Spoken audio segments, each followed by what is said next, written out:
그리스도 예수의 종 바울과 디모데는 그리스도 예수 안에서 빌립보에 사는 모든 성도와 또한 감독들과 집사들에게 편지하노니 하나님 우리 아버지와 주 예수 그리스도로부터 은혜와 평강이 너희에게 있을지어다. 내가 너희를 생각할 때마다 나의 하나님께 감사하며 간구할 때마다 너희 무리를 위하여 기쁨으로 항상 간구함은 너희가 첫날부터 이제까지 복음을 위한 일에 참여하고 있기 때문이라. 너희 안에서 착한 일을 시작하신 이가 그리스도 예수의 날까지 이루실 줄을 우리는 확신하노라.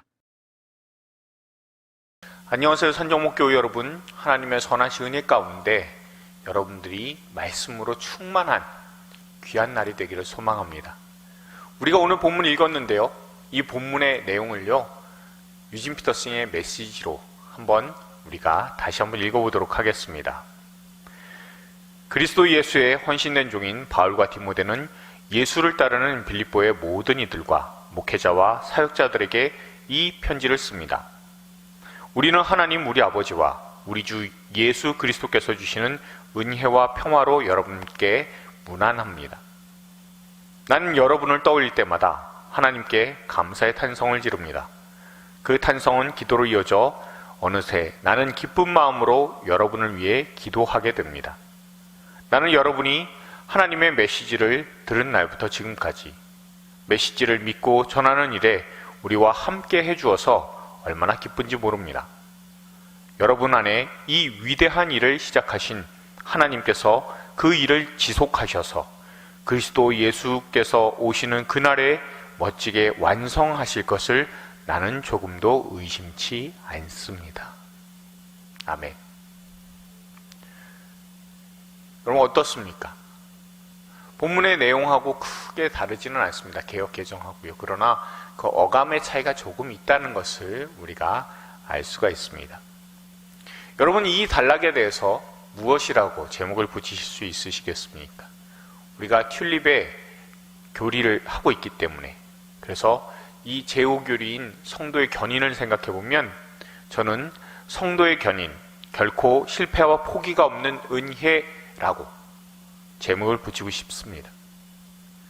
튤립에서의 제5교리는요 Perseverance of the Saints라고 해서 성도의 견인입니다. 사람은 구원에 있어서 전적으로 타락하고 완전히 무능합니다. 그러나 죄와 사망에 비참한 그 사람을 성부 하나님께서는 아무런 조건 없이 창세전에 선택해 주셨습니다. 그리고 성자 하나님께서는 그 선택하신 백성들을 위해 하나님 자신을 십자가에 내어주시는 특별한 속죄를 하셨습니다. 이렇게 제한 속죄를 받은 성도들을 성령 하나님께서는 우리의 모든 죄악을 이기시는, 그렇지만 인격적이어서 기꺼이 따르게 하시는 불가항력적 은혜로 늘 성도를 이끌어 나가십니다. 이를 바탕으로 하나님은 그 백성을 결코 놓지 않으시고 성도는 하나님의 은혜에서 떨어지지 않고 견고한 믿음으로 인내합니다. 이것이 튤립의 전체적인 내용이고 또한 성도의 견인에 있어서의 바탕이라는 것을 기억할 수 있기를 바랍니다.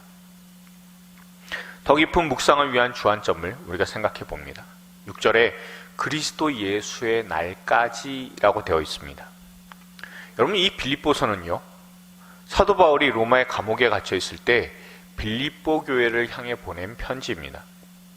바울이 복음으로 인해 억울하게 로마의 감옥에 갇혀서 어려움을 당했는데 당시 빌립보 지역에 있는 교회도 고린도 후서에서 형제들아 하나님께서 마게도니아 교회들에게 주신 은혜를 우리가 너에게 알리노니 환난의 많은 시련 가운데서 그들의 넘치는 기쁨과 극심한 가난이 그들의 풍성한 연보를 넘치도록 하게 하였느니라 라고 고린도 후서 8장 1, 2절에 밝힌 대로 어려움에 처한 상황이었습니다.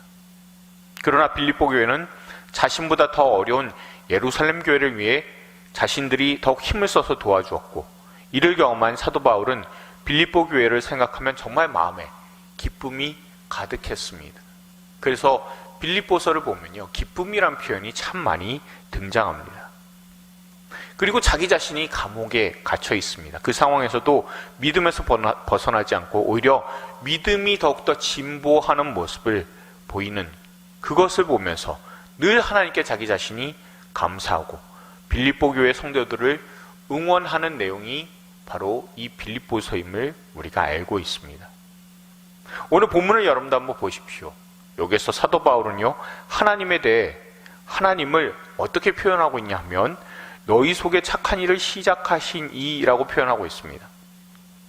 여러분, 우선 착한 이라고 번역된 아가도스라고 하는 헬라어에는 다양한 의미가 있습니다.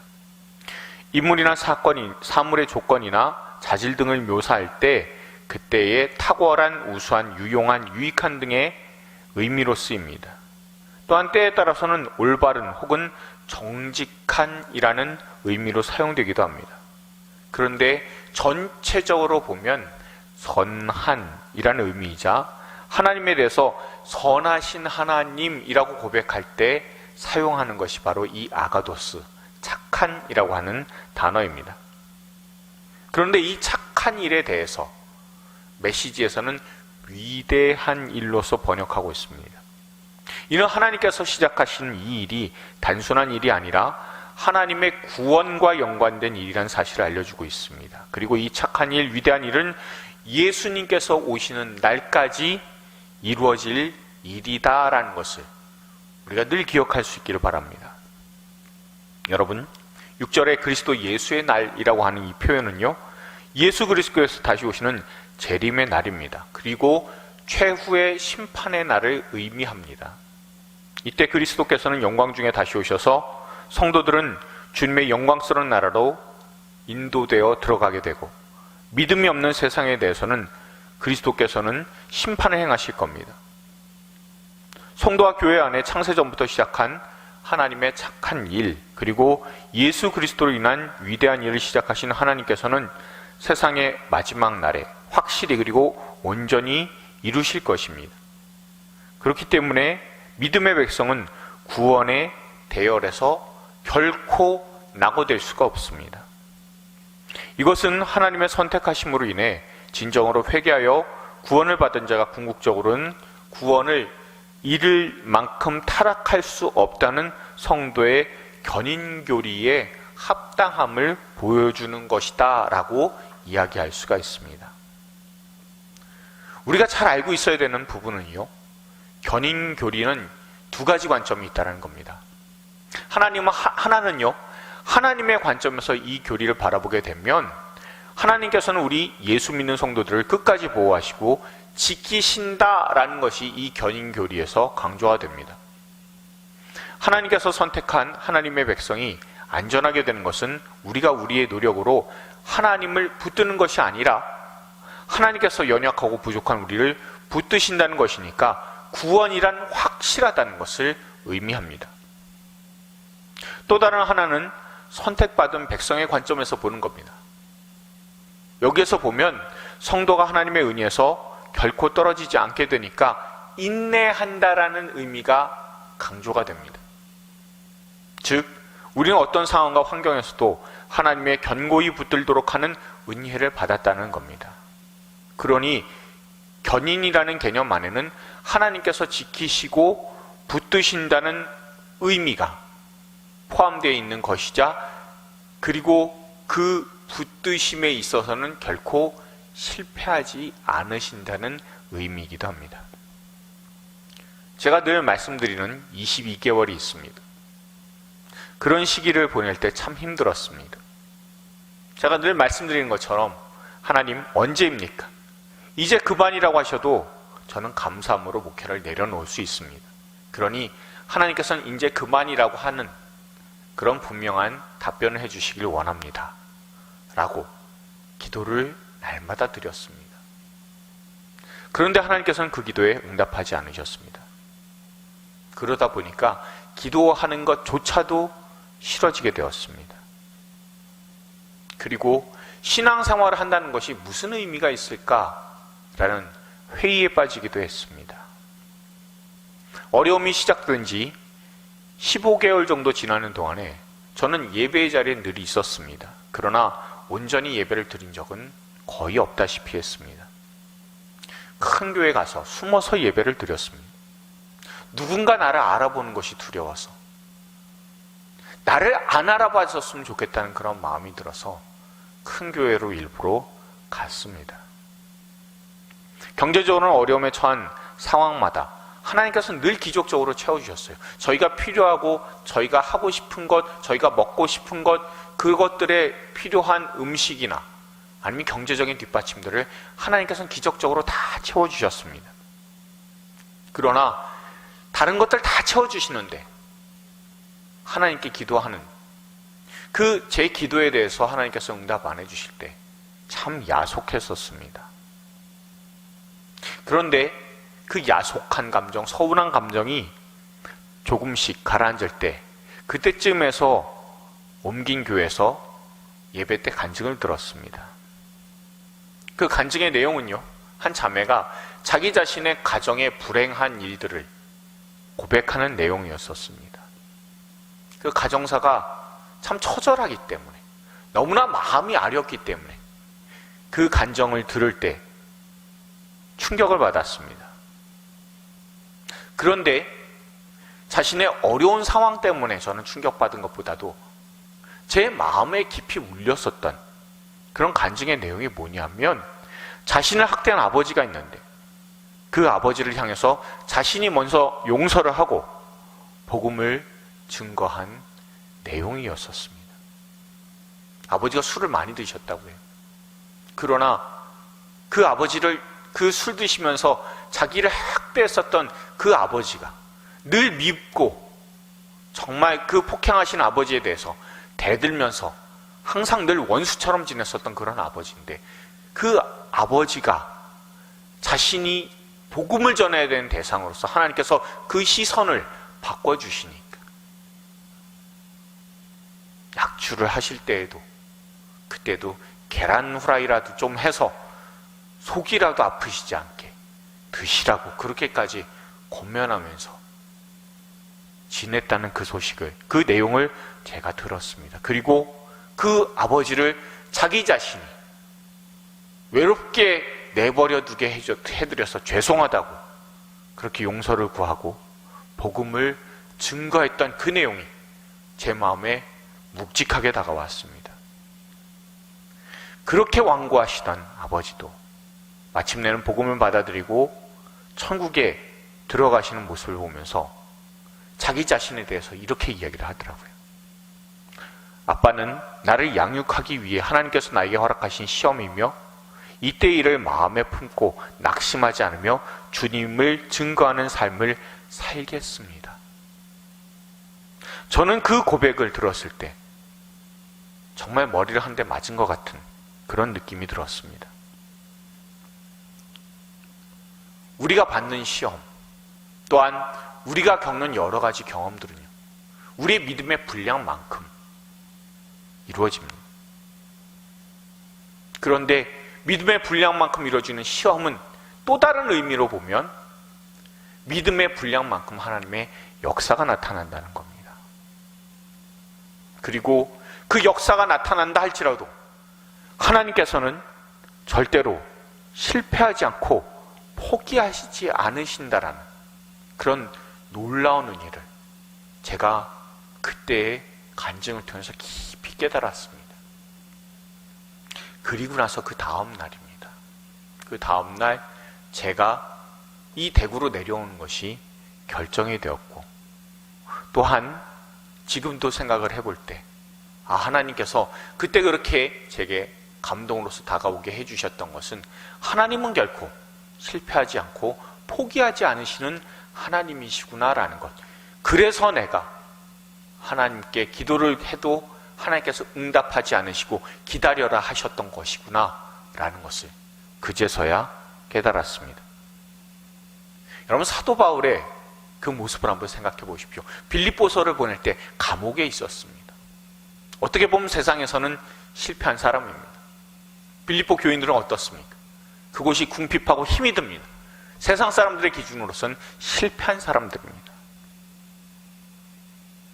그러나 복음 안에서 있으면서 서로가 서로를 위해서 도움을 주고 또한 기도해 주며 권면하니까 복음 안에서는 결코 실패자라고 부를 수 없을 겁니다.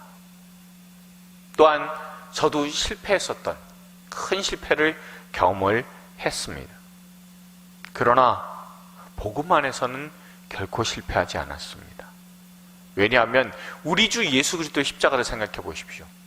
세상의 기준으로 봤을 때는 예수님의 십자가는 실패자를 의미할 수도 있습니다. 그러나 예수님이 실패자가 아니시다라는 것을, 또한 그 십자가가 우리의 구속을 위한 하나님의 계획이자 하나님의 계획은 멋들어지게 성공했음을 예수님의 십자가와 부활을 통해서 우리가 깨닫게 됩니다.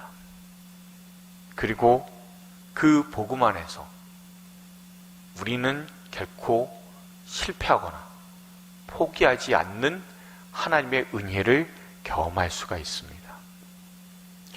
누구든지 복음 안에 있기 전까지, 또한 복음이 진행되면서도 사연이라는 걸 갖고 있습니다. 그러나 그 사연 때문에 우리가 우리 주 예수 그리스도를 더욱더 붙들었고, 또한 그 안에서 예수님께서 우리를 붙드심을 우리가 발견하기 때문에, 우리가 예수님을 붙든 것 같지만 사실은 주님께서 우리에게 붙들어 주시는, 결코 실패하지 않고 포기하지 않으시는 그 은혜가 있기 때문에 우리는 늘 감사함으로 하나님께 영광 돌릴 수 있게 됩니다. 견인이라는 것은 이렇게 실패하지 않고 포기하지 않으시는 하나님의 은혜다라는 것을 우리가 기억할 수 있기를 바랍니다. 묵상을 위해서 질문합니다. 첫 번째로, 하나님의 붙드심을 가장 최근에 경험한 적은 언제입니까? 그리고 그것이 하나님의 붙드심이다 라고 확신하는 이유는 무엇입니까? 두 번째입니다. 당신이 지금 하나님을 견고히 붙들게 만드는 원동력이 무엇입니까? 그리고 그 결말은 구체적으로 어떻게 나타나겠습니까? 여러분, 우리가 견고히 하나님을 붙드는 것 같지만 하나님은 실패하거나 포기하지 않으시는 견고한 손길로 우리를 붙드십니다. 그것이 우리 성도들의 견인의 원동력입니다. 결코 실패하지 않고 포기하지 않으시는 놀라운 은혜 가운데 있음을 알고 그 은혜를 늘 감사하며 나아가는 저와 여러분들이 다 될 수 있기를 소망합니다. 기도하시겠습니다.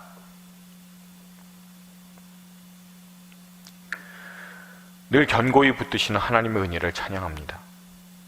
내 안에 착한 일을 시작하셔서 마침내 그리스도께서 오시는 영광스러운 날에 주님 앞에 서게 되는 위대한 일로 제 삶이 밝게 드러날 것을 믿습니다. 주님의 십자가가 세상에서는 실패처럼 보였지만 그것이 우리의 속죄를 위한 것임을 부활을 통해 알게 하시고 결코 실패하거나 포기하지 않으시는 하나님이심을 드러내셨습니다. 이것을 깨닫기에 우리는 지금의 상황과 환경에서 견인합니다. 늘 주님 붙들게 하시는 은혜에 감사하며 나와 같은 이를, 정말 나와 같은 자를 죄와 사망에서 건지시고 지금도 성령으로 늘 인도하셔서 성도로서의 삶을 실패하지 않고 포기하지 않으시는 주님을 찬양하게 하여 주시옵소서. 내 안에 착한 일, 위대한 일을 시작하시고 이루실 주님을 사랑합니다. 은혜의 주님이신 예수님의 이름으로 기도드렸습니다. 아멘.